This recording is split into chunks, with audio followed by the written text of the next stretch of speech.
Ce programme est déconseillé aux moins de 12 ans.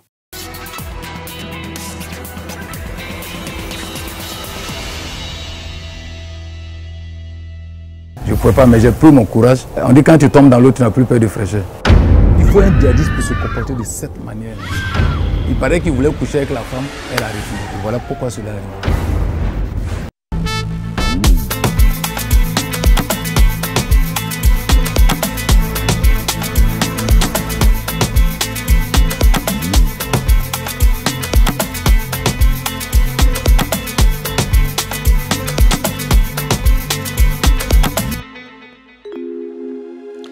Une histoire d'amour qui conduit au cimetière. Un gendre qu'aucun membre de la famille ne connaissait, du moins avant le mariage de leur fille Risnata avec ce dernier.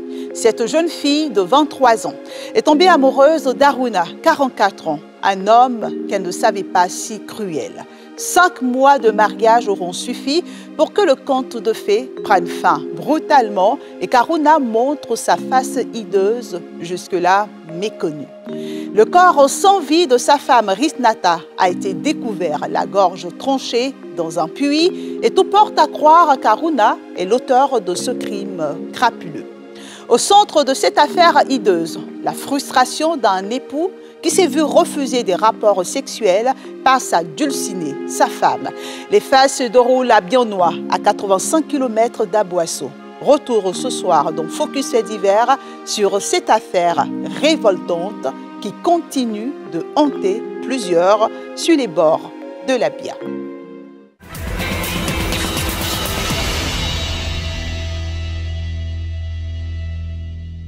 Youssouf Ouedraogo hérite de son père ce campement difficile d'accès étendu sur 6 hectares.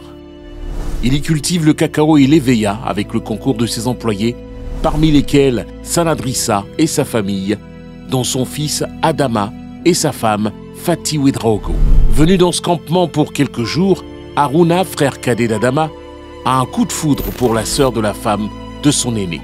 L'heureuse élue d'Aruna, c'est elle, Risnata Yogo, 23 ans, ménagère. La passion qu'Aruna et Risnata se vouent est si dévorante que les deux décident de la vivre au grand jour, devant Dieu et les hommes.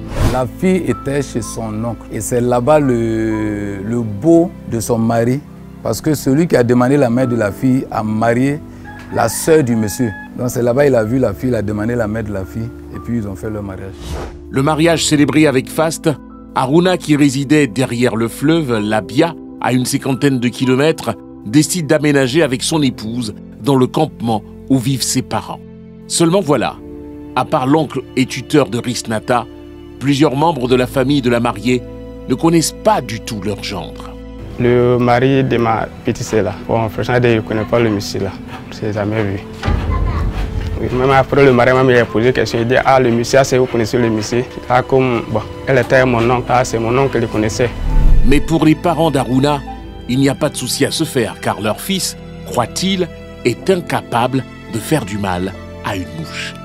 C'est l'entente parfaite entre Aruna et Risnata, un amour trop parfait. Depuis le mariage, à chaque fois quand je viens, je trouve les deux causent bien. Même quand la dame va puiser l'eau, il y a le monsieur qui l'accompagne. En allant en ville, les deux vont ensemble faire le marché et puis revenir. En fait, les deux vivaient en parfaite harmonie. Drapé par les siens dans un costume de bon garçon, Aruna ne souffre d'aucun soupçon.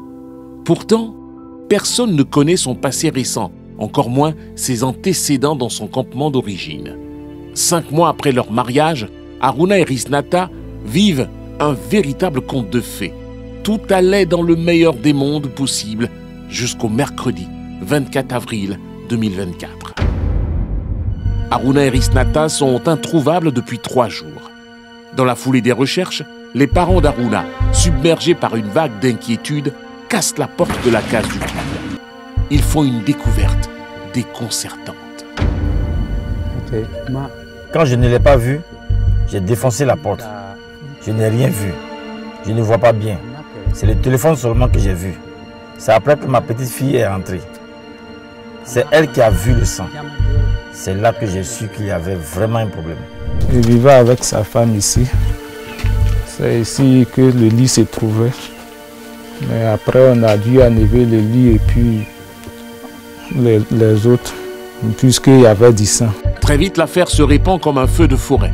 Une délégation du campement se rend à Biennois pour alerter la gendarmerie locale et les parents de Risnata. Donc quand nous sommes arrivés, la gendarmerie, ils ont constaté, bon, on n'a pas vu la fille, on n'a pas vu son mari, mais il y avait le sang sur le matelas. Le sang là aussi, le gendarme a dit non, mais ça là, c'est pas sang de 2 personnes, c'est sang d'une personne. Ils m'ont appelé pour dire qu'ils ont un corps dans le puits. J'ai demandé s'il s'agissait de qui. Ils m'ont dit qu'ils ne pouvaient pas reconnaître parce qu'on ne savait pas. Le monsieur était introuvable et la dame. C'est après le dépistage qu'on a constaté que c'était la dame.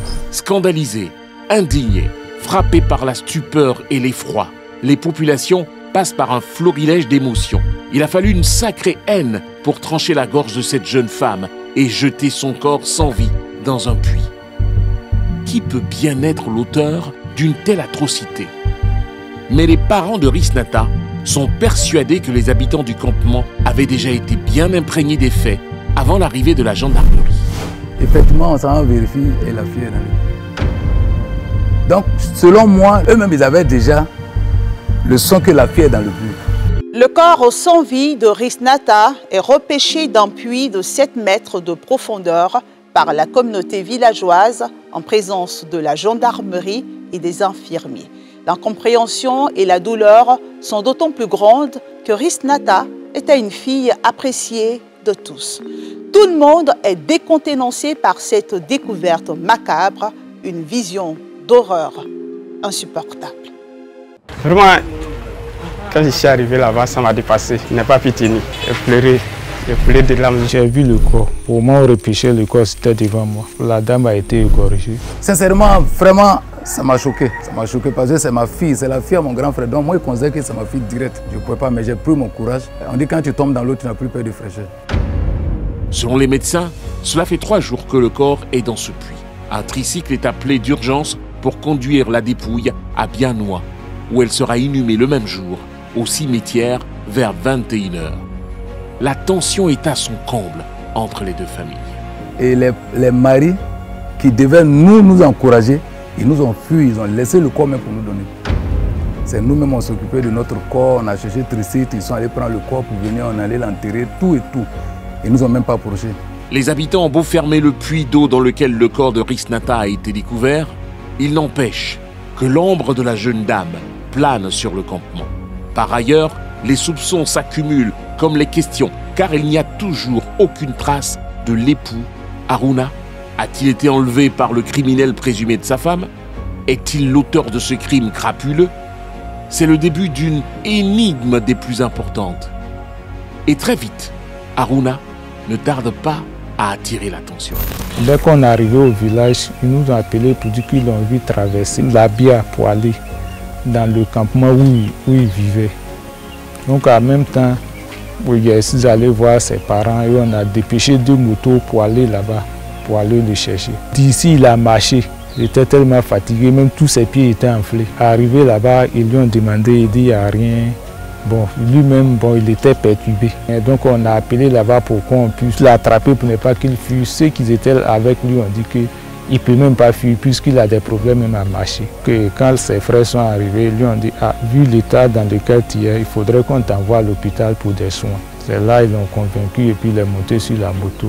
Ils sont revenus avec lui à la brigade de la gendarmerie de Biennois. Les auditions à la gendarmerie ont duré jusqu'au matin à 5 h. Haruna, qui n'oppose aucune résistance, livre un récit glaçant des faits. Il a tout d'un profil d'un homme impulsif aux excès de colère imprévisibles. Ses aveux glacent le sang. Bon, il dit ce que moi j'aurais appris où on l'entendait là. Il paraît qu'il voulait coucher avec la femme, elle a refusé. Et voilà pourquoi cela est arrivé. L'opinion publique est survoltée par ces déclarations. Au cours de son interrogation, Haruna avoue que l'arme du crime est une machette qu'il a cachée dans son campement. Une équipe est dépêchée sur les lieux pour ramener cette pièce à conviction. Mais le motif du crime convainc difficilement l'opinion publique. Pour quelqu'un bien portant, tu veux coucher avec ta femme et elle te refuse, tu n'as pas de palabre à faire avec elle, ou tu quittes la maison, ou bien tu négocies ta femme. Ça arrive à tout le monde, nous sommes tous des hommes, ça arrive. Mais aller jusqu'à égorger ta femme parce qu'elle ne veut pas coucher avec toi, vraiment, Vraiment, il faut quelqu'un qui est habitué à ce comportement-là. Voilà pourquoi j'ai eu le courage, et ça je le répète, il faut un djihadiste pour se comporter de cette manière. Qui est réellement Harouna? Les enquêteurs peuvent-ils se fier à ses aveux? Peut-on trancher la gorge de son épouse pour si peu, seulement 5 mois après son mariage, où la réalité était encore plus sombre? Trempe-t-il dans le crime? Nous n'en saurons pas plus pour l'instant. Mais les populations de Biennois restent hantées par ce crime barbare et gratuit. Depuis ce jour-là, je ne me sens pas bien. Et c'est aujourd'hui seulement que je remets les pieds ici au complément. J'ai mal. Si je pouvais mourir à la place de Risnata, ce serait bien. Moi, je suis déjà vieille. J'ai déjà tout fait. Jusqu'à présent, je ne me retrouve pas. Et ça, si je ne sais pas quoi expliquer. Il y a de l'eau dans le gaz entre les familles d'Harouna et de Risnata. C'est pardon seulement je peux demander aux parents de Risnata. Je ne peux pas ramener les filles pour les donner. Les parents sont venus, d'après eux qui sont venus s'excuser, nous on leur a dit, nous on n'a pas de réponse à leur donner. L'erreur est déjà arrivée. Ils sont venus s'excuser, on leur a compris.